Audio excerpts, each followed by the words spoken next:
ABC. Judge 22117, Commonwealth versus Karen Reed. Can I have them identify themselves, Donnie?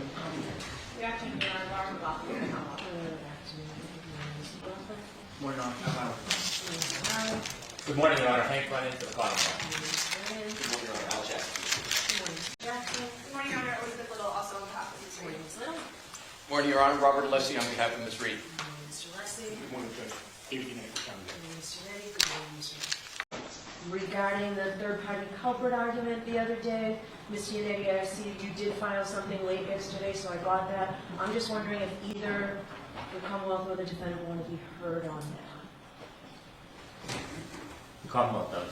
Okay, so I'll hear you, Mr. Brennan. Your Honor asks for a proffer from the defense regarding third-party culprit, alternatively evidence that would be separate regarding third-party culprit aspect of Bowden.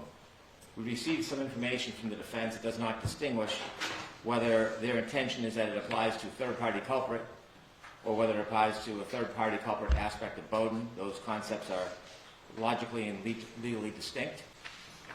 Regardless, when you look at the proffer by the defense, it is insufficient and inadequate for both third-party culprit and for any third-party culprit aspect of Bowden. Two different analyses, but the evidence is equally feeble for both. Relative to third-party culprit evidence, there are a number of cases that I know Your Honor is aware of that guide the standard of third-party culprit evidence. Not to iterate the law because it is clear, but there must be relevance, there must be a substantial nexus between the claims of the defense and the third-party culprit theory. They provided us 3 people that they identify as third-party culprits. It's helpful just for a quick synopsis of the history. In this case, prior to the first trial, the defense never identified a third-party culprit. It feels we're the only ones fighting for the truth of what happened to John O'Keefe.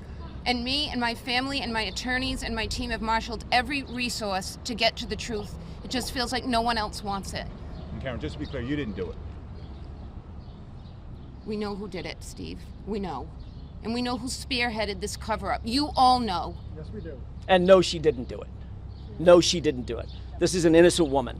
She didn't do it. I tried to save his life. I tried to save his life at 6 in the morning. I was covered in his blood. I was the only one trying to save his life. Why'd you admit to it? She didn't admit to it. She didn't admit to anything close to that. Nothing close to that. And you should know that. Sounds like 3 or 4 times she admitted to it. No, she didn't. That's not true. She asked a question. At some point, the defendant herself said that they knew who the third-party culprit was, and recently the position of the defense has shifted that they don't know and don't need to know. Now, the law accommodates specifically identifying somebody. It also accommodates general, but it has to have specificity in the complaint. There has to be a motive, an opportunity, and an intention. There has to be evidence that draws the correlation. They identified one person, Colin Albert. And in their proffer, what they offer, number one, and it's important to take them separately because it shows how feeble it actually is. The first thing they say about Colin Albert is he had a feud with John O'Keefe in the weeks and months leading up to January 29, 2022. Now, other than maybe on social media or in interviews with the defendant and national broadcasts, there's no evidence of that. There is no evidence that's going to be admitted at this trial that shows there was a feud between Colin Albert and John O'Keefe. There is no evidence that there was any hostility between Colin Albert and John O'Keefe. There's no evidence of a motive to kill John O'Keefe by Colin Albert. There is no evidence of any motive, of any intention, or of any opportunity whatsoever. In fact, the evidence is that Colin Albert was not even at 34 Fairview at the time John O'Keefe arrived there on January 29, 2022. And so simply saying it is not evidence. And an attorney should not be allowed to confront a witness about an allegation that has no factual basis for them to then have to defend the accusation. The prejudice then seeps to the jury, and the Commonwealth is in the position of having to disprove a claim that had no basis to begin with. The second claim that they make regarding Colin Albert is that he had thrown beer cans in Mr. O'Keefe's bushes and told Mr. O'Keefe to F off in his face. There is no basis for those claims. There is no witness for those claims. There's no information regarding those claims. I understand there may have been a party where there was beer cans, but there was no Colin Albert. So to attribute a situation or an incident to him, the defense would need some good faith proof, actual proof, fact, that this actually happened. And there's no evidence whatsoever that Colin Albert threw beer cans in Mr. O'Keefe's bushes and told him to F off. And the reason there's no proof is because it didn't happen. So again, the defense asks for an invitation to simply cross-examine a witness, allege a prior bad act, and then the witness has to defend their honor and the government has to disprove it. That is not the cloth that third-party culprit is made from. Regarding the suggestion that there was some type of feud or tough relationship, I saw on a video that there were two radio personalities, and I have the clip, who spoke and met with Karen Reed, and during the conversations, at least they relate, that there was some claims about a drug issue, and according, not to the defendant, but according to the interviewers who supposedly interviewed her, they said that the story is completely false. They attribute this to Karen Reed. People are trying to make it more dramatic, like Colin would have a reason to hate John O'Keefe. That never happened, referring to some drug claim. He did not report him for anything. And so what we know is there is no history of animosity between Colin Albert and John O'Keefe. We know that there was no animosity between his family and John O'Keefe. The only event known is that at some point, Colin Albert's younger brother ran across John's lawn. Mr. O'Keefe supposedly yelled at him and then bought him candy as an apology. That's it.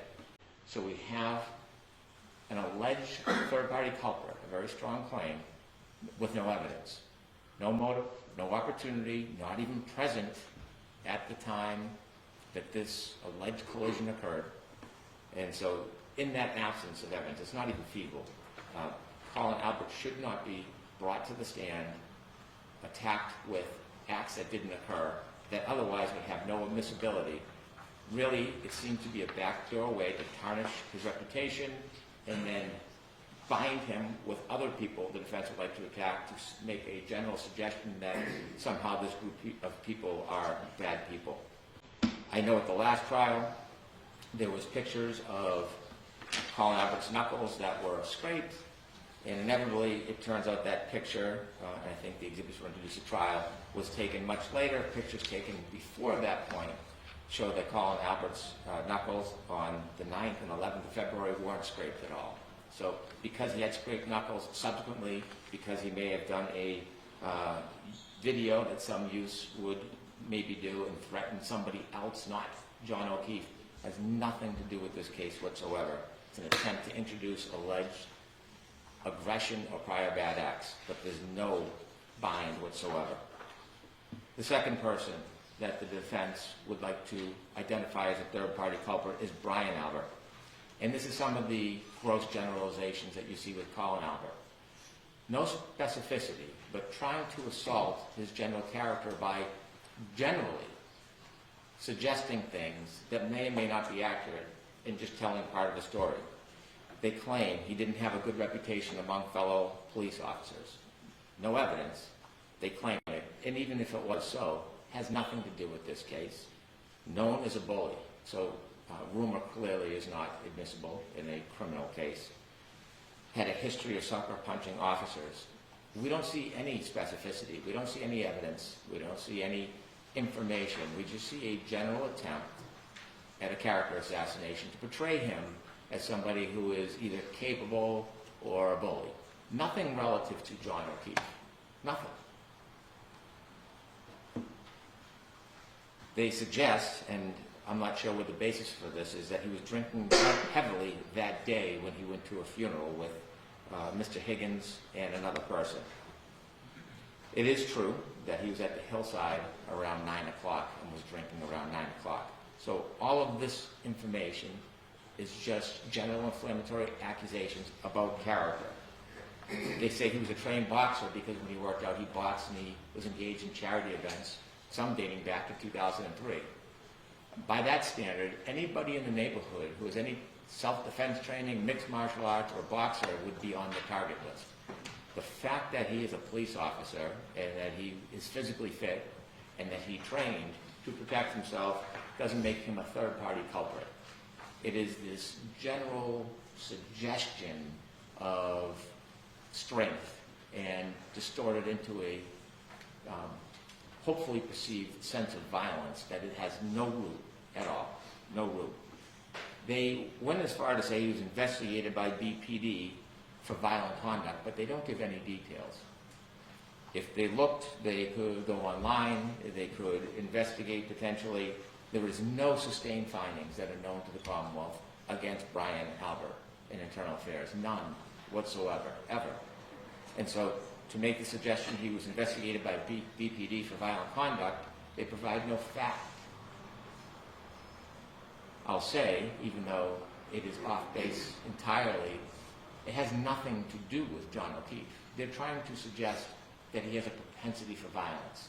And they don't do it very well because they provide no details. These are all just general accusations by the defense.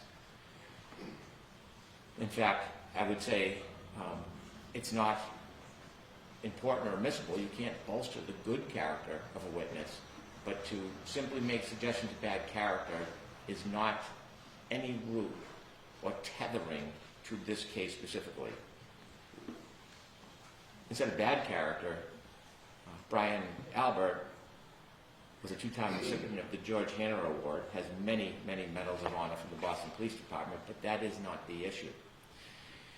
They suggest that he was involved, so they know that they have to tie him not only to the scene, but somehow to Mr. O'Keefe, and other than being at the bar that night, and Mr. O'Keefe and Miss Reed pulling in front of his property that night, there is no association between the two. They say he's present at the scene of death. By all evidence, Mr. O'Keefe died feet from the street, near the flagpole in front of 34 Fairview. So that's a little bit broad.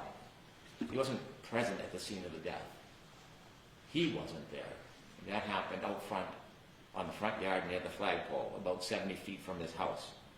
The body was found feet from his front door. Arguably, okay, 70 feet, 75 feet. He admits to being home. He doesn't have to admit he was home. Now, here is another claim without any evidence whatsoever. The defense states emphatically, computer forensic data overwhelmingly establishes O'Keefe entered Albert's house. I haven't seen that evidence. Based on what? So if they're going to make an offer of proof to the court, and they're going to make claims to substantiate this theory, they have to have proof of it. And in their motion, I see no proof whatsoever that overwhelmingly establishes John O'Keefe went into the Albert house. In fact, what we see is the opposite. In the past trial, numerous people were called. Every single person that was asked stated they did not see John O'Keefe enter that home. Every single person. Now, whether you believe it or not is irrelevant. What's relevant is there's nothing to the opposite. There is an absence of evidence to the opposite. In fact, the phone data and the Waze data in the GPS and all the data puts John O'Keefe at the front yard, not in the house. So if they're asking the court to make a finding of substantial link and substantial proof that John O'Keefe was in the house, they have to actually give you the facts and the science and the data to support that, and I don't expect that will happen. They add that there was going to be expert testimony that the scratch on John O'Keefe's arm was from an animal or a large dog, and because Brian Albert had a dog in the house, there was some type of inference. Dr. Russell has already testified at the Lanigan hearing that she's not saying that those bite marks were from Chloe. Although it has not been decided by the court, Dr. Crosby has done molds that show that the teeth comparison is totally an opposite. I will just reference that that book is not peer-reviewed, but importantly, nothing in the book that Dr. Crosby wrote, and I thank Mr. Brennan for bringing it up, there's nothing in that book that sets forth the methodology that he used here. It's not there. With regard to he's well recognized in the field, that's exactly what Mr. Brennan's words he just used. He's well recognized in the field. What field? Finally, in a way to try to create some type of traction against Brian Albert. They associate him with Brian Higgins because they spent the day together, because Brian Higgins, according to them, was rebuffed because of phone calls at night. All of these general claims with no fact predicate rely on innuendo, surmise, speculation, or just the creation of an inference that does not exist. There is no evidence Brian Albert had any motive whatsoever to harm John O'Keefe. None. There is not one witness, there's not one statement that Brian Albert had any animus whatsoever towards John O'Keefe. None. He did not have the motive, he did not have the opportunity, and there is no evidence that he was involved in any way in the alleged collision that happened in the front of his yard that night. Finally, the defense turns to Mr. Higgins. Mr. Higgins was at the Albert address that night. John O'Keefe never went into the Albert address that night. They take very, very select pieces of information, and I would suggest don't tell the whole story. And from that, they want us to speculate a motive. For example, they say that Karen Reed had kissed Mr. Higgins at John's house. That seems to be corroborated in the text messages.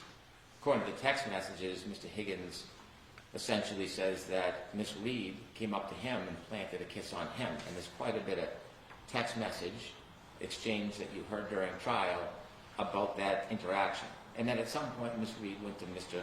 Higgins' house. And so there was some interest, it would appear, from the text messages between the two. Mutual, at best. There's a plethora of text messages where Miss Reed is pursuing Mr. Higgins, looking for his time, looking for his intention.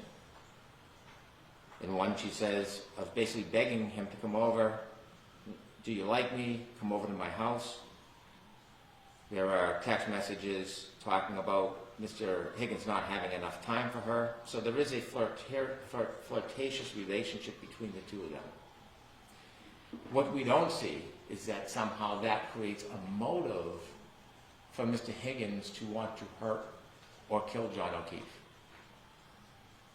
The fact that they are texting together and later that night he sends a text message because I think an inference the defense would raise is that he felt like he was ignored or wanted to know what was going on with their relationship, is not evidence of motive.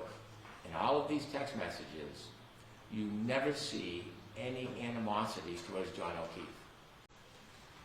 Mr. Higgins' text messages are virtually all kind towards John O'Keefe. It's uncomfortable, it's an awkward situation because both of them appear to be deceptive as it relates to John O'Keefe, but there is no vengeance, there is no anger. And so the suggestion that there is a motive because there was flirtatious text messages to then kill the man is beyond the pale. It's beyond any logical connection that would support third-party culprit. Brian Higgins sent a text message saying to John O'Keefe, asking if he was coming to the home that night, and they then attached the word he lured them to the house. I mean, we do look at this evidence not in a vacuum, but logically and realistically. Not knowing that Karen Reed was not going to come in when they arrived at the house, is it reasonable, is it rational, is it lucid to think that that Mr. Higgins was inviting them both over to the house, not knowing only one of them would get out of the car? Is the suggestion that Mr. Higgins was going to kill both of them? Or he was going to kill one of them so the other one he would then set up for murder so that he wouldn't be able to see her anyways? The absurdity of the relationship between the claim and reality is so great that it will just run rampant through this trial. It will be unrelated, speculative, shotgun approach to claims that the witness will spend their time trying to explain and defend. It will distract the jury, and it will serve the purpose, which the case law says it shouldn't, of taking attention off the facts at issue for the case we're here from. And that attempt to divert anybody but the defendant is the attempt here. That's why we have three, we don't know who, but three potential third-party culprit evidences with absolutely fragile evidence. It's feeble. They, as their support, what they offer is they believe Mr. Higgins lied because he went to the Canton Police Department to do administrative work, and I think the evidence is clear that he had cars that he parked there as part of his job that he needed to clean off, so they are parsing words in an attempt to create a basis that doesn't exist. That there are calls between Mr. Albert and Mr. Higgins later that night, so what? They have no evidence that either of them spoke to each other. They have no evidence of conversations. They have no evidence of a conspiracy. They have no evidence of a cover-up. They have no evidence of a weapon. What we know is John O'Keefe never went in the home. And so to try to create this image based on obscure facts is not the substance that's required under third-party culprit. I know third-party culprit is a time-honored tradition and is a broad latitude, but it's not endless. It can't prejudice the Commonwealth. It can't distract the jury. It can't be based on fiction. It has to be based on an identifiable theory. The cases that have allowed third-party culprit that have been reported have actual people who could be a third-party culprit, who actually have relationships to the scene or the crime or the deceased. In this case, an attempt to call Mr. Higgins a liar or create fictions about what they think he could have been doing or guessing what they wanted to do is not evidence. 9 people testified John never came into the house. 9 people. There is no overwhelming evidence or any evidence he went into the house. There was no evidence of motive on any of these 3 people they identified. They've had, before the last trial, the entire trial, and was aptly pointed out, no request for a third-party culprit instruction. And then they had since then to make an actual proffer that people actually have the motive, opportunity, and intent to do this. That there's actual evidence that there's this alternative theory, and they failed to do it. To have the defense go through a trial, distract the jury, attack the reputation and character of the witnesses, and then not even ask for an instruction at the end. It evidenced the fact that there is no basis for a third-party culprit. Now, separately, third-party culprit is part of Bowden. Even if the defense at the end does not warrant an instruction, I recognize that challenging a police investigation is virtually an entitlement of a defense. How they do it and the extent they can do it is a different story. Simply because they have an attack on the police investigation does not let them use third parties as part of that. And so the standard, Silva Santiago, is very clear, it's cited by almost every case, is that there has to be something the police didn't do at the time that they knew about and should have done. So at the time the police did their investigation as being criticized, they would have had to have known about a potential third-party culprit or third-party culprit evidence and didn't pursue it. And that's where the defense argument utterly fails here. Because at the time the police were doing this investigation, what they knew is that John O'Keefe was on the front lawn of 34 Fairview near the street. They knew that he was dying or is dead. And a number of witnesses knew that Miss Reed was saying, I hit him, I hit him, I hit him.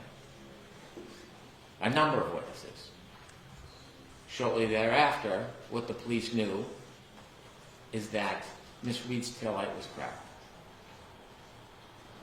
And shortly after, what they learned and knew, after they got her car, is that part of her taillight was missing. So at that time when they were doing their investigation, there was no claim of dog bites. That came months and months later. They went to 34 Fairview and they spoke to the owner, according to the witness testimony.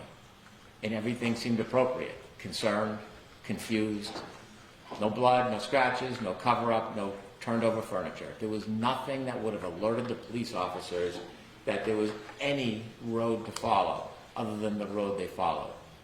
Now, they can be criticized for plastic cups or leaf blowers, but that's different. That's different. In order to have third-party culprit under Bowden, the police would have to have known that there was information that targeted or pointed out a different person, and they didn't pursue it. So in the cases cited by both the Commonwealth and the defense, there are a number of cases that talk about information that was known to police at the time they were investigating and they failed to pursue it. That is not this case. That is not this case. There is nothing in any of these proffers that show actual evidence that the police knew of these later third-party culprit claims by the defense, or they knew at the time they were doing this investigation that there was any other lead. And likely the reason was is because there wasn't. The evidence for a reasonable police officer pointed towards the statements, towards the car, towards the light, and that was followed up, which led to DNA in hair and all the other evidence that followed, the data. And so, as a concession to the defense, they don't simply get to bring in third-party culprit through Bowden because they failed in the instant case to show a third-party culprit. That's not part of their entitlement. And mindful that if they do raise Bowden, whether they get instruction or not, it is broad. And that means the police, including any police they would call in this case, or we would call, is entitled then to share their state of mind why they did not do something. That can open doors to inadmissible evidence, privileged materials. The state of mind of the officer is relevant if they make it relevant. So we should not engage in a process where we allow witnesses to be asked questions with no ability of the defense to follow up those questions with actual proof. We should not engage in a process where witnesses, their character is attacked when it has no relationship whatsoever to this crime. And witnesses shouldn't be put through the ordeal of defending themselves based on generalizations about supposedly being violent or having a temper. There needs to be that nexus, and it fails. It is beyond feeble. And so I ask Your Honor not to allow third-party culprit in the instant, and you should not allow it as part of Bowden. Thank you. Yes.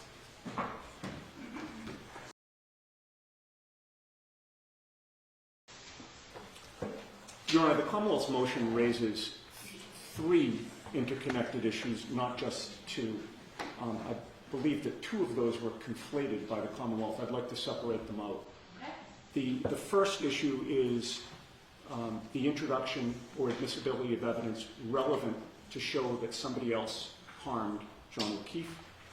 The second issue, which I think was conflated with the first, is whether after the introduction of such evidence, the defense is allowed to argue that a specific person or persons caused John O'Keefe's death.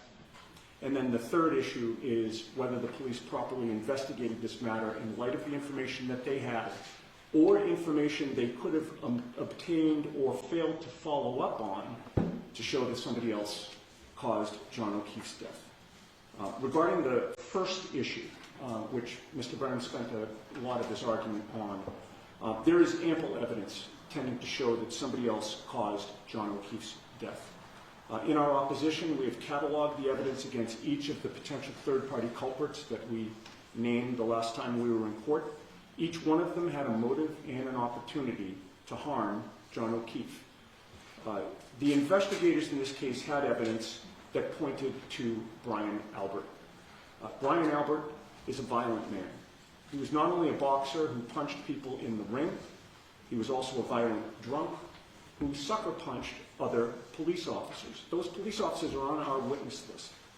He's been investigated by the Boston Police Internal Affairs for having done so. There are many police officers listening to this argument right now who are nodding their heads. We've heard from many of them. It's undisputed that Brian Albert was present at the scene of the crime. It was his house. He claims to have been sleeping merely several feet away from where John O'Keefe's lifeless body was later found. There is evidence that John O'Keefe entered Brian Albert's house. The Commonwealth may not agree with that interpretation of the evidence, but it exists. It's a live issue at trial. At the time John O'Keefe entered that house, an intoxicated Brian Albert was inside. He had been drinking day and night for hours at a time, and he was liquored up. He testified to that. He was at the hillside when he had his first drink in the afternoon, and he testified under oath he was drinking consistently the entire rest of the day and night. The Commonwealth says that every single person didn't see him in the house.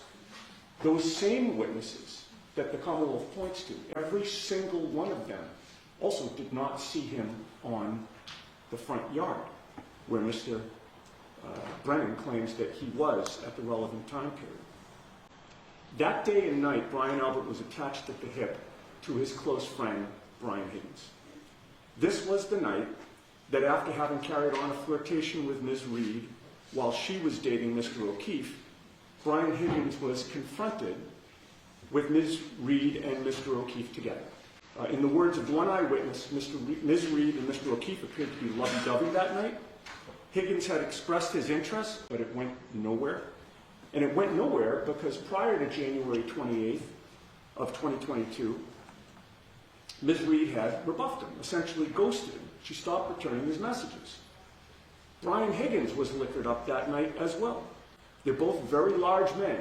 The court saw them on the video. Friends who drank the entire day and night, and they were waiting in the house for Mr. O'Keefe to arrive. Mr. O'Keefe ended up dead because he went to Brian Albert's house. After Brian Higgins left, Brian Albert maintained contact with him. At 2:22 in the morning, the two of them were exchanging phone calls to check in with each other just a couple of hours after Mr. O'Keefe was mortally attacked. Mr. O'Keefe had dog bites and or scratches on his arm consistent with a dog or an animal attack. Brian Albert had a large German Shepherd who had attacked and injured somebody in the past. It all fits. The Commonwealth utterly failed to investigate Brian Albert as a potential suspect. And I'm sure the court remembers the words in a text message of now ex-trooper Michael Proctor, the investigator who's now been fired as a result, in part, of being biased in this investigation.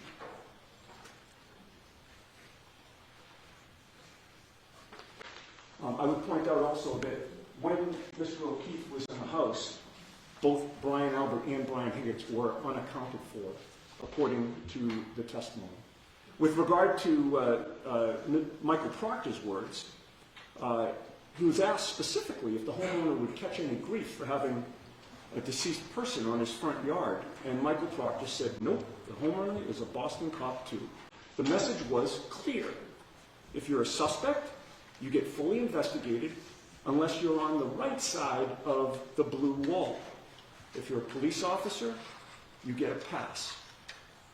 Now, in addition to the 2:22 a.m. phone calls with Higgins, there's other consciousness of guilt evidence implicating Brian Albert, and I would note this is not something that Mr. Brennan addressed in his argument. He didn't talk about the consciousness of guilt evidence.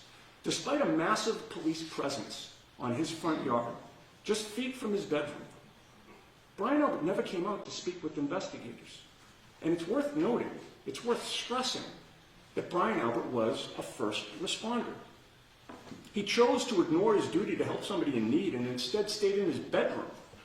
And Brian Albert's dog, the family dog, a member of the family for 7 years, Brian Albert got rid of the dog, shipped it to another state, only after it was made known in court that the defense was alleging that the dog had been involved in the attack on John O'Keefe.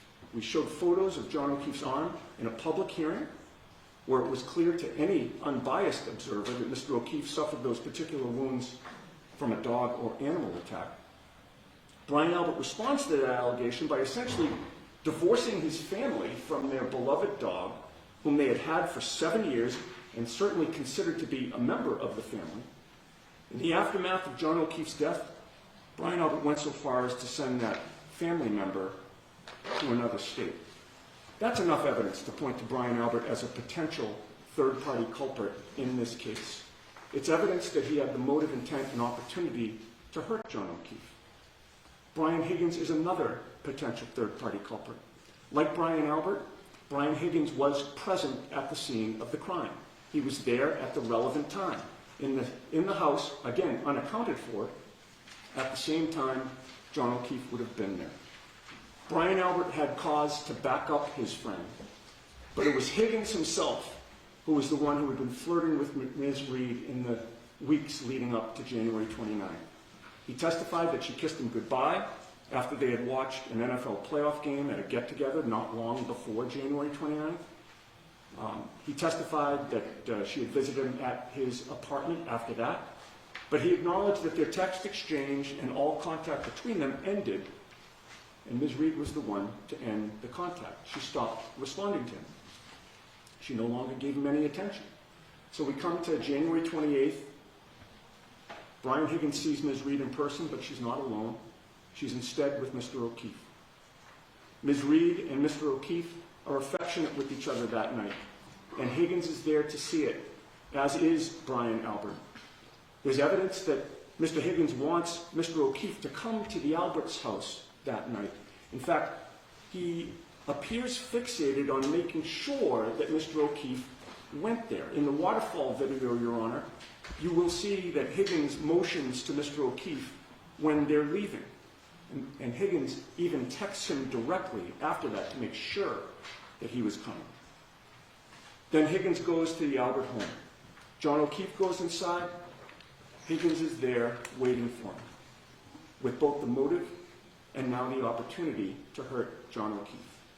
Like Brian Albert, there's evidence of his consciousness of guilt as well.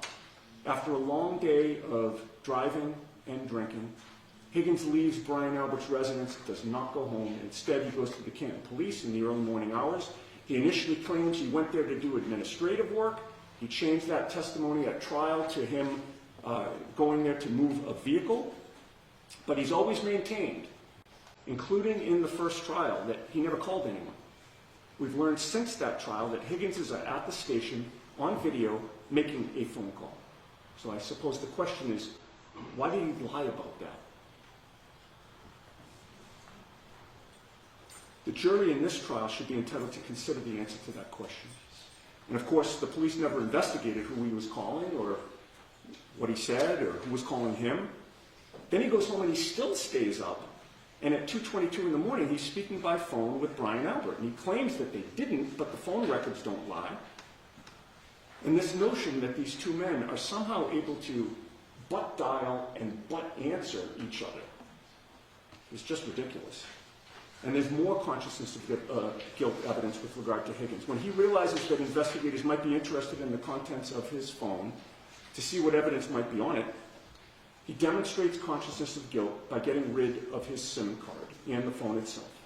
And how he got rid of it was extraordinary and demonstrates just how badly he wanted to keep that information out of the hands of investigators. He admitted to breaking the SIM card into and making a special trip to a military base to put this tiny object, the size of about a thumbnail, into a large dumpster. It wasn't enough to throw it in a waste paper basket or a trash bin outside the local Dunkin' Donuts. Instead, he went through security at a military base and secretly tossed this tiny broken SIM card into a dumpster. He made sure that investigators would never know what's on his phone, and he admitted to that at the first trial.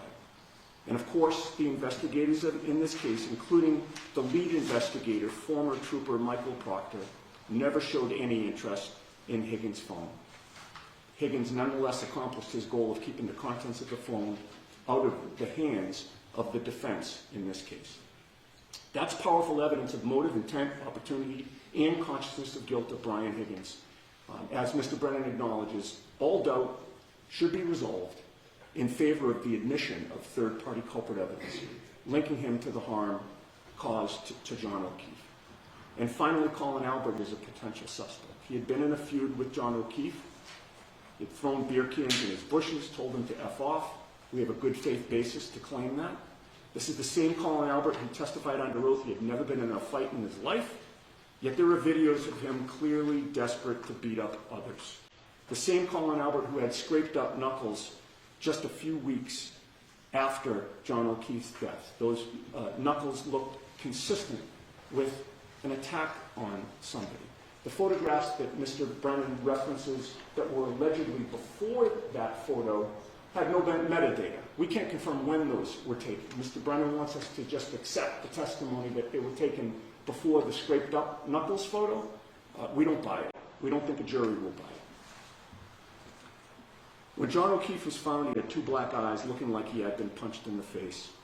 Colin Albert was at his uncle's house with both his uncle and Brian Higgins, disliking Mr. O'Keefe for a different reason, but disliking him nonetheless. And it's suspicious that Colin Albert's name was purposefully omitted out of the police reports. There was no indication in any police report provided to the defense in the first few months of this investigation that Colin Albert was anywhere close to 34 Fairview, his uncle's house, on January 29th. In fact, there's no indication in those police reports that Colin Albert even existed. Initially, we didn't even know who he was. But we found out when we sent a letter to Mr. Lally, while the case was still pending before a grand jury, notifying the Commonwealth that Colin Albert should be called as a witness before the grand jury. It was only after we sent that letter, notifying the prosecution that we were on to Colin Albert, that testimony was elicited that Colin Albert was indeed at 34 Fairview that night. The defense caused this to be revealed, not any investigator of this case. And there's obviously an inference that his name was kept out of the police reports to protect him. The same way Brian Albert is the only person listed in the initial report whose first name is not even spelled out. He's just listed as B. Albert with an incorrect address. There appeared to be a conscious effort of these investigators to hide third-party culprits from the defense. All of these men, Brian Albert, Brian Higgins, Colin Albert, were present at 34 Fairview the night that John O'Keefe was killed, and each had a motive, intent, and opportunity to cause him harm. Now, there are many cases, Your Honor, I know the court is aware of this, endorsing the admission of third-party culprit evidence. Almost all of them allowed in a third-party culprit defense, despite a lack of evidence that the third-party culprit in those cases was actually at the scene of the crime at the relevant time. The first case cited by the prosecution, Commonwealth versus Conkey, Middlesex County case, I remember it from the 90s. It was retried in the early 2000s. In that case, a person was murdered inside a home, just like this case. Unlike this case, however, the defense could not place the third-party culprit at the home when the murder was committed. He lived down the street, and that was enough.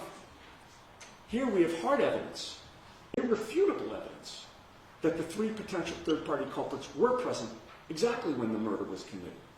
And it's notable that the defense in Conkey, in that second retrial, after the first trial conviction was reversed, the defense was allowed by the trial judge to present a third-party culprit defense, and it wasn't controversial. But the conviction was nonetheless overturned, the second conviction, on appeal, because the trial judge didn't let the defense go far enough in presenting that defense. The SJC ruled that in addition to presenting evidence of motive, intent, and opportunity, the defense in that case should have been allowed to introduce past sexual assaults of the third-party culprit, including one that took place 7 years before the murder. It was reversible error to permit a full third-party culprit defense, including prior bad acts of the third-party culprit. And I will ask the court to consider Commonwealth versus Finney, a case that I'm very well familiar, as I previously mentioned. I brought that motion for new trial. I argued before the Supreme Judicial Court, and I tried the retrial of that case, so I know it well. The SJC affirmed Judge Ball's allowance of the motion for new trial in that case, ruling that it was ineffective assistance of counsel that the attorney did not raise a third-party culprit defense. The case law makes clear, as Mr. Brennan again acknowledges, that this defense is a time-honored method of defending against a criminal charge. The defense should be given wide latitude to present relevant evidence that somebody else committed a crime, But the main issue in Finney was whether the defense could introduce hearsay to support an already admissible third-party culprit defense. So sort of like Conkey, where, it's just assumed, yes, of course you can present a third-party culprit defense. But, in Conkey, can you introduce unrelated sexual assaults from 7 years before? The answer was yes. And in Finney, of course you can present a third-party culprit defense. But can you also introduce hearsay to support that defense? It was a given. In fact, it was reversible error that the third-party culprit defense was not brought the first time around.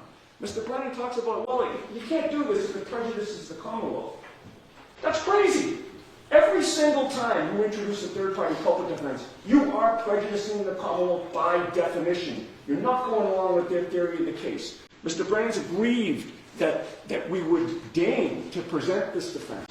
And I would note, Judge, there's I believe a certain amount of gaslighting going on here in that on one side of his mouth he talks about he wants Ms. Reed to have a fair trial. But we've spent weeks where he's just trying to knock out all our evidence, just limit everything. He's, I believe, acting more like a defense attorney than a prosecutor in that regard. But regardless, in terms of these cases, Mr. Brennan said that they all have third-party culprits who have relationships to the alleged victim and or relationships to the scene of the crime. Finney did not. In Finney, my client was the next-door neighbor. My client signed a confession to the murder. The third-party culprit lived several houses away within the same city, but not close, not next door. There was no relationship other than he made statements about how the victim probably deserved what she got and she wasn't the goody two-shoes, but there was no, that she was made up to be, but there was no witness that put the two of them together in any way other than those hearsay statements. Nobody put him at the scene of the crime. The SJC ruled even hearsay should be admissible to support that third-party culprit defense. The defense in this case has more evidence of third-party culprits than the defense did in Finney. We're not asking this court to allow into evidence hearsay, as was admissible in Finney. We're solely seeking to introduce the crux of a third-party culprit defense, which is evidence of motive, opportunity, and means, all of which Brian Albert, Brian Higgins, and Colin Albert had. That's the nuts and bolts of a third-party culprit defense. So that's the first issue, presenting evidence of a third-party culprit defense. The second issue is whether we can argue in closing that a third-party culprit is responsible for John O'Keefe's death. That's an issue, I suggest, that the court does not need to decide now in advance of trial. Closing arguments come at the very end of trial. At the charge conference, this court would be in a position and would be entitled to evaluate the evidence as it came in and to make a decision at that time prior to closing arguments as to what we can argue and what we can't. And while we believe the court has enough evidence now as a result of the first trial and as a result of our proffer and our submissions and oral argument today to rule that a third-party culprit defense is permissible, but this court, at a minimum, should not deny argument on that issue before evaluating the evidence as it comes in. And that brings us to the final third issue, a Bowden defense. Obviously, attacking the inadequacies of a police investigation is bedrock constitutional law. It's a bedrock constitutional right. In this regard, in one sense, the discussion about the third-party culprit evidence is somewhat academic as opposed to a practical one, because all of the evidence that points to Brian Albert, Brian Higgins, and or Colin Albert, all of it comes in to show the lack of investigation, the lack of curiosity that the police had, and the lack of investigation that they did to rule any of them out. And it comes in to show the bias of the investigators of this case. Bias is also a constitutional right. They were perfectly willing to jump to conclusions about Ms. Reed, someone outside their law enforcement circle, on the wrong side of the blue wall, but very much unwilling to be curious about whether someone within their circle had the motive, opportunity, and means to hurt John O'Keefe. Former Trooper Proctor specifically told his friends he had no interest in investigating someone connecting with law enforcement. And in their internal affairs findings, his superiors noted that his apparent bias was one of the reasons he was fired. You can't have a stronger Bowden defense than that. So I would argue, Judge, that the Commonwealth's motion really comes down to what the defense will be able to argue in this case. Our position is we should be able to point the finger of guilt at those who might have done this, but at a minimum, given that the evidence will be coming into trial anyway on the Bowden issue, the court should reserve judgment on what we would be allowed to argue from now, weeks from now, when closing arguments are upon us. This evidence, in conclusion, in our view, must come in. This is a due process constitutional right of my client, and it has to be admitted for two reasons. Number one, it's a time-honored method of defending against a criminal charge by pointing out somebody else could have done this. And number two, it's a time-honored method of defending against the criminal charge by pointing out that police investigators failed to do their jobs correctly. We have a stronger third-party culprit evidence situation here than existed in either Conkey or Finney, and we assert it would be reversible error for this court to exclude this evidence. Unless the court has further questions, I would rest on my mind.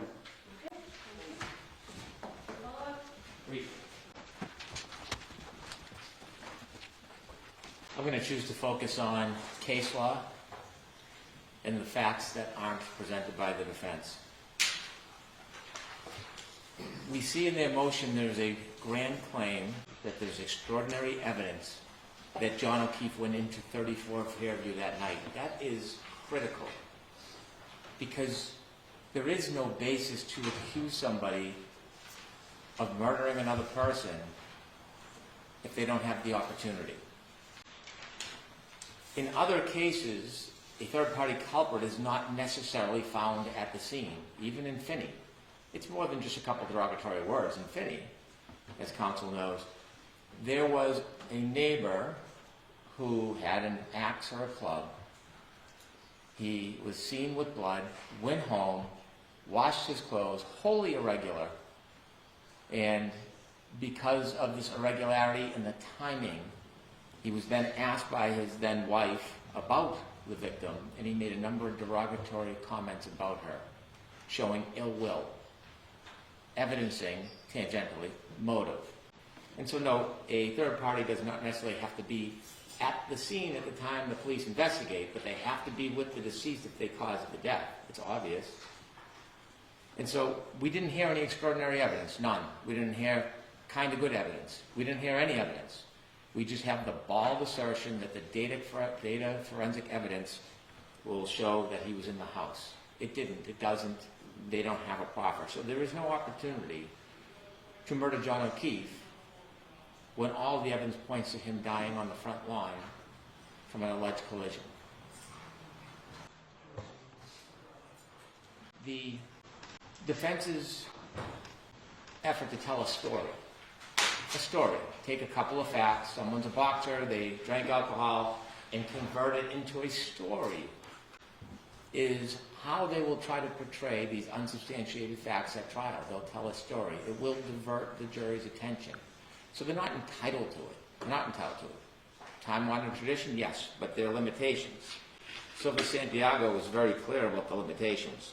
This latitude is not unbounded.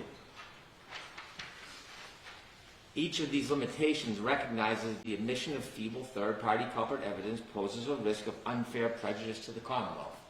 I'm not whining. The Commonwealth should not be unfairly prejudiced. The people of the Commonwealth should not be unfairly prejudiced because it is inevitably, it diverts jurors' attention away from the defendant on trial and onto the third party. Essentially, it requires the Commonwealth to prove beyond a reasonable doubt the third-party culprit did not commit the crime. If there was evidence of third-party culprit, the defendant should be entitled to use it. In this case, there is not. There is no motive. There is no motive. to suggest that one person was pining, although the text messages don't show that, they both stopped corresponding with each other days before. To suggest that Mr. Albert is friends with Mr. Higgins and therefore he is bootstrapped into a conspiracy to kill with no evidence. Certainly the defense can infer certain facts like getting rid of the SIM card in a way they want, and I don't begrudge that at all. There's different interpretations to it. I understand that. This was heavily considered in the federal investigation, and after that absolute thorough investigation, there were no charges. There was no evidence of third-party culprit. There were no indictments. And so, although we don't know the parameters of the federal investigation and we can only guess as to some of it, we know from what we did receive in review, it was thorough. And if there was third-party culprit evidence, we would expect that there would be a basis for it. It's not an entitlement to simply bring it in under Bowden. I don't defend that there was commentary in the officer's phone that was inappropriate. But that doesn't automatically create a situation where there is evidence that the police officers knew that there was somebody that should have been investigated. In fact, when Mr. Albert came down the stairs, the testimony is the police officer was already inside his home. There's no evidence Mr. O'Keefe, a first responder, was still outside that aid could have been rendered. That is just, it's not only speculative, it's just piecing together different facts and telling a story. So inevitably, while I recognize the case law, there are plenty of cases that talk about third-party culprits should not be admitted if inappropriate. Commonwealth v. Stedman. In that case, a person, not the defendant, was in a fight with a person at a campsite. And then later, the defendant supposedly went back to the campsite, a friend of this person, Royal, and used a knife to stab and kill him. And the defense wanted to introduce prior convictions about the fact that this supposed third-party culprit had attacked people at other homeless sites. Pretty close relationship. A person having a history of attacking people at homeless tent sites. And the court, looking at 403, did not allow it as third-party culprit. They said that the admission would be feeble, pose a risk of unfair prejudice.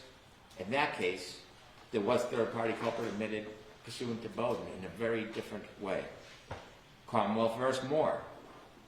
The court would not admit layered hearsay showing different identifications that were relayed by the police from third parties regarding a culprit.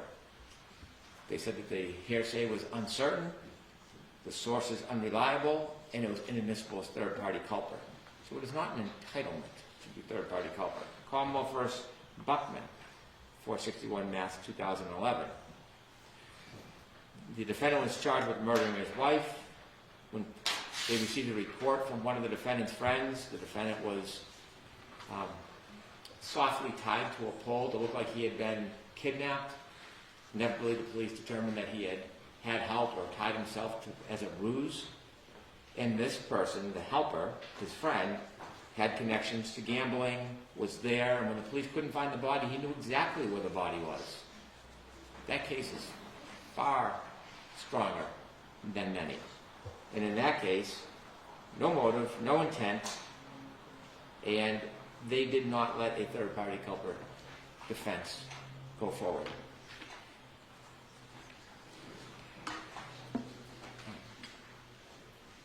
Facts suggesting that one side believes a person's telling the truth or not is not facts of third-party culprit. It's just not here in this case. And again, I iterate my position on denying the defense to cross-examine witnesses about these generalizations and these character attacks. I think it will mislead the jury, and it will become a total diversion for the jury, and I don't think the basis is anywhere close. It's feeble. Briefly respond. Thank you. First of all, Your Honor, speaking about the federal investigation when you were not a part of it, and talking about why a federal grand jury was convened, what they were investigating, what they found is complete speculation. It should not be a part of this argument. It didn't prove anything. It's not as though they came up with a statement exonerating anyone. So that should not be considered by the court. With regard to the two cases that Mr. Brennan cited, you'll note that in one, he talked about the exclusion of hearsay evidence. There's a different standard when you want to introduce hearsay evidence as part of a third-party culprit defense. There need to be substantial connecting links to the crime itself. The court ruled in that case there weren't. In Finney, there were. And with regard to the other case, that was the exclusion of past assaults to show that somebody was violent. Again, Commonwealth v. Conkey is a case where they said, well, that should be, in addition to a normal or a regular third-party culprit defense, you should also be entitled to that evidence. So that's not very instructive. The other two things I just wanted to point out, because I did not mention them, Your Honor, is that Brian Albert also disposed of his phone. We'll never know what was on that. That's further evidence of consciousness of guilt. And then an important point is that the plow driver, Mr. Laughlin, went by the house at 3:30 in the morning and saw a Ford Edge parked in the very area where John O'Keefe's body was found. And we know from the evidence that the Alberts, both Brian Albert and Colin Albert, owned a Ford Edge. So that is in the mix as well. And unless the court has any questions, I would rest on that. All right, thank you very much. Thank you. So let's go on to paper 620, the Commonwealth motion for production of records regarding unsolved productions.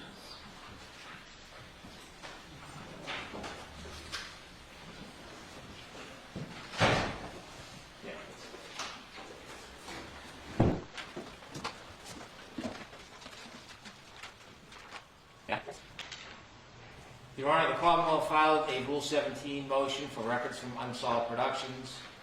It has been discussed briefly in court at times during argument. There was a so-called documentary that was aired in a 5-part series. It gave a inside, behind-the-scenes look of the defense team and Ms. Reed as it prepared for the last trial. This 5-part docuseries produces a number of statements from the defendant, many of them extraordinarily relevant, some of them from the Commonwealth's perspective extraordinarily incriminating, and many of them inconsistent with statements made publicly in the past, including Dateline 2020 and to Gretchen Voss. We served the local service in Boston, a local agent.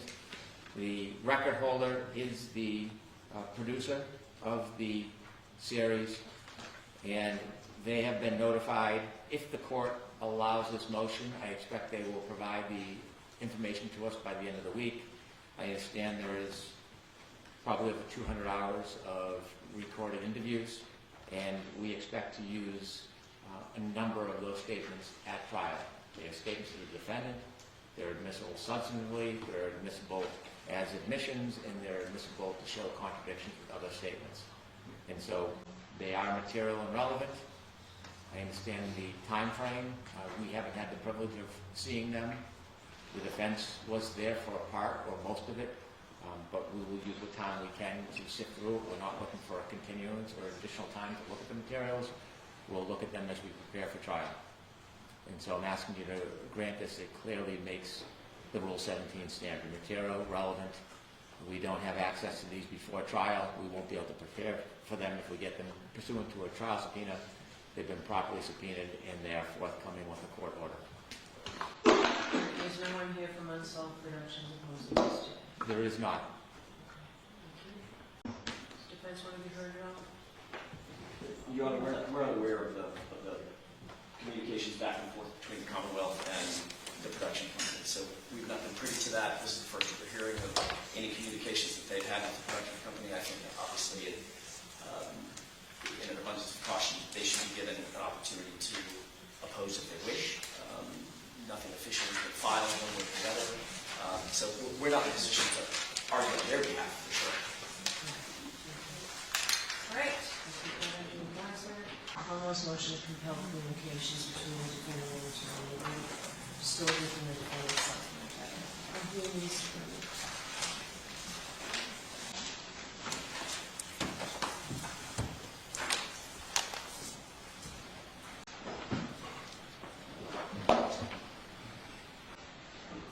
Your Honor, so I'm clear, the Commonwealth is not seeking all communications between Ms. Reed and Mr. Yannetti. We're only requesting the communications that may be on any type of records in the possession of the Commonwealth. And specifically, there are phone records which have been redacted, and I do not know what is underneath those redactions. And we believe we have an entitlement to the information in the narrow area where Ms. Reed has waived her attorney-client privilege. Specifically, where the defendant intentionally divulged the content of her communications with Attorney Yannetti about liability and potentially striking John O'Keefe with her car. Those subject areas in that narrow time frame are no longer privileged because they're now public. The Commonwealth has identified a very narrow window, and that's a 3-day period. And that is what is mentioned by Ms. Reed in her public statements, that she spoke to Mr. Yannetti and she thought about it for 3 days. We're not looking for any information beyond what has been waived. We're not looking for any information on collateral issues, and that's why we suggest that the court look at those records in camera, and the court makes the assessment whether or not the area in which, where Ms. Reed waived her attorney-client privilege, whether any of those materials would similarly be waived because they are exactly related. This is made in good faith. Anything that is non-privileged is open to the public. It's not confidential. There are 2 communications that Ms. Reed made publicly that we assert waived the attorney-client privilege as it relates to that issue. Ms. Reed had an interview with Gretchen Voss on June 20th, 2023. She was asked the question by Ms. Voss, "You never said, 'Did I hit him?' I hit him." And the answer by Ms. Reed was, "I said, did I hit him? Question mark. And then, you know, when I talked to David," now this is later, David said, "Karen, if you incapacitated him in any way, there's culpability there." And I thought, all right, maybe this is what, maybe I said to my mother, just to go forward for a second, they were asking me, what was it like? Did they come out? What was the house like? Similarly,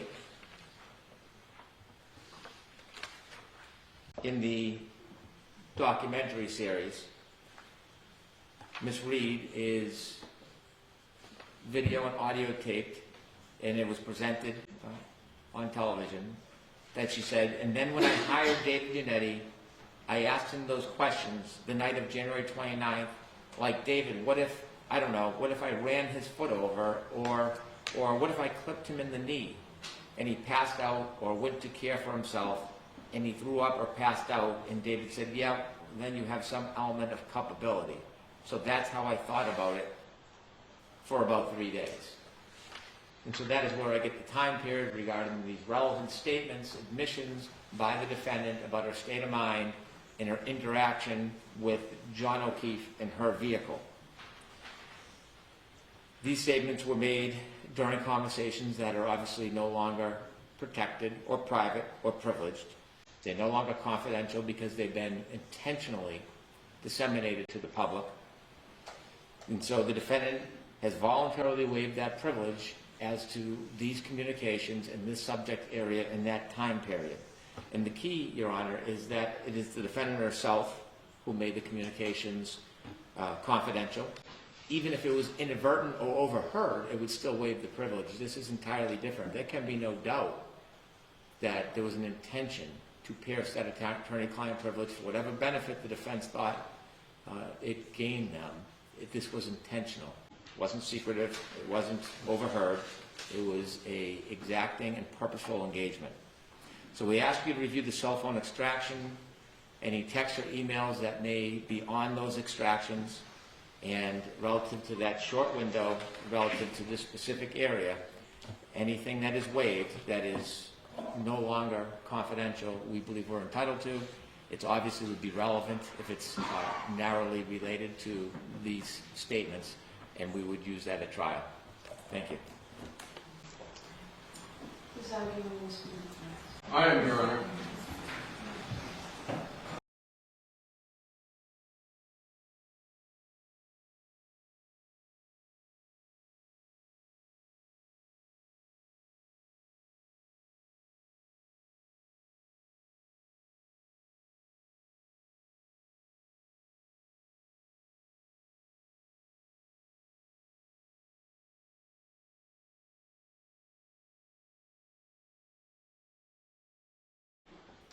The Commonwealth concedes throughout its motion, as it must, that the communications it seeks to intrude into are privileged communications between Ms. Reed and her attorney, Mr. Yannetti. 2 of the 3 instances of the communication they cite to are over 9 months old, and that's in 5 months old respectively. So you have 9 months ago the Gretchen Voss statements, and 5 months ago the Vanity Fair statements. But they waited until less than 2 weeks before the start of the trial to bring this momentous and potentially far-reaching and consequential motion. Why? The courts are clear that they take an extraordinarily dim view of parties waiting until moments before trial to raise significant issues like privileged communications this close to trial. The Commonwealth does not explain their delay in raising this issue this close to trial. With regard to the 3rd communication, the HBO Max one, it regards the same event that is discussed in the first 2. There is no addition of an event in the 3rd one. So that 3rd discussion, the docuseries, regards the same events that have been extant in the first 2 that have been extant for 9 months and 5 months. The depth of this attempted intrusion by the Commonwealth should disturb and unsettle every citizen of this Commonwealth, because they're either actual or potential clients of lawyers, and it should unsettle every criminal defense attorney in this Commonwealth, and I would dare to say it probably does. As we know, texts, emails, and written communications, exactly what the Commonwealth is seeking here, between an attorney and their client, are canonical examples of privileged material. So what is at stake in this motion? What is at stake is the sacrosanct attorney-client privilege. In Upjohn versus United States, the really bedrock attorney-client case from the U.S. Supreme Court, it established that dating at least from the age of Shakespeare, the attorney-client privilege is the oldest of privilege for confidential communications known to the common law, and this Commonwealth has identified that it is one of the most important, and it's been recognized in the Commonwealth as early as 1831. And in the context of criminal circumstances, the privilege has constitutional dimensions, as well as it affects the interests of justice analysis that is documented in the Commonwealth v. Goldman case, 395 Mass at 502. And it bears underscoring the basis and the depth of the intrusion is a quote from the very case and the only case that the Commonwealth cites in its motion. It cites one case in its motion for all of its propositions, just one. Matter of a John Doe grand jury investigation, 408 Mass 480.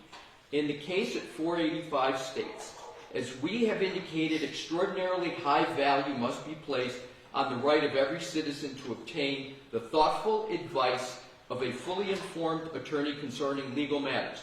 A rule that would permit or require an attorney to disclose information given to him or her by a client in confidence, even though such disclosure might be limited to the period after the client's death, would in many instances, we fear, so deter the client from telling all as to seriously impair the attorney's ability to function effectively.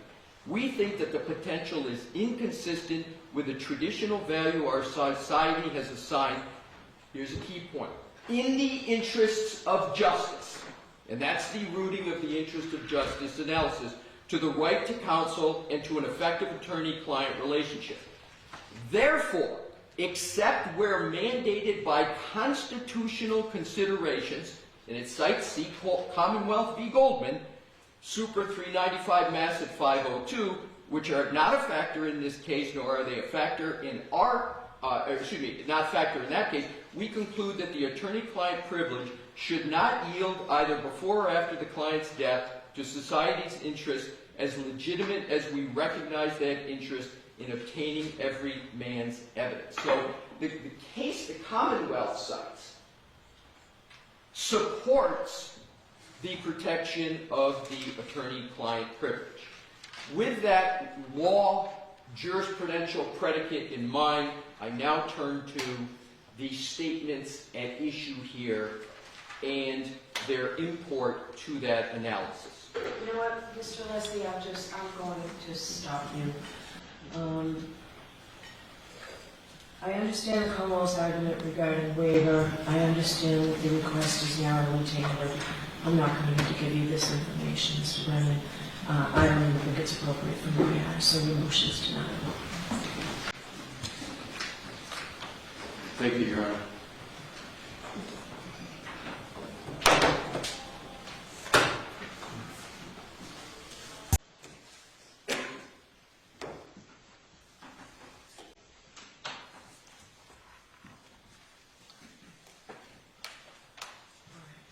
So, we need to talk about impanelment.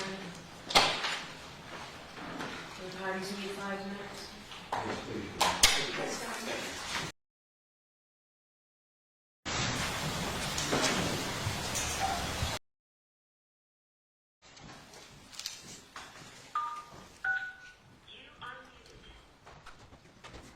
Okay, well, thank you for entertaining. All right, anything else? No, thank you. Your Honor, there was a motion for reconsideration that was filed with regard to the metadata.